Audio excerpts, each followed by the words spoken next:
بسم اللہ الرحمن الرحیم۔ اگر آج آپ کا نام اعمال بند ہو جائے تو اس میں سب سے زیادہ کیا لکھا ہوگا؟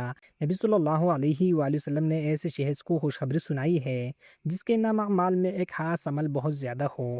حضرت عبداللہ بن بصر رضی اللہ عنہ روایت کرتے ہیں، رسول اللہ صلی اللہ علیہ وآلہ وسلم نے فرمایا، خوشخبری ہے اس شخص کے لیے جو اپنے نامہ اعمال میں بہت زیادہ استغفار پائے۔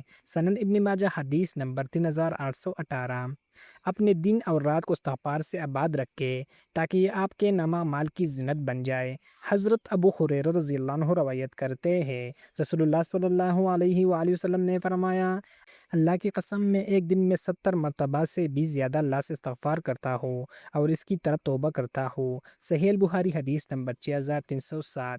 جب نبی صلی اللہ علیہ وآلہ وسلم جن کے اگلے پچھلے گناہ معاف تھے اتنا استغفار کرتے تھے تو ہمیں اس کی کتنی زیادہ ضرورت ہے۔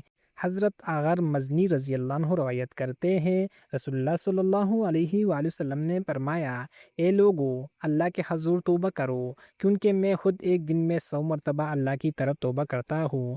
صحیح مسلم حدیث نمبر 2702۔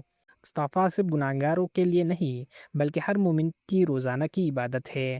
قرآن پاک میں ارشاد باری تعالیٰ ہے، اور اپنے رب سے مغفرت مانگو پھر اسی کی طرف توبہ کرو، بے شک میرا رب نہایت رحم کرنے والا بہت محبت کرنے والا ہے۔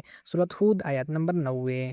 اپنے نامہ اعمال کو خوبصورت بنانے کے لیے کثرت سے استغفار کرے، ہر روز اللہ سے توبہ کرے، نبی صلی اللہ علیہ وآلہ وسلم کی سنت کے مطابق استغفار کو معمول بنا لے۔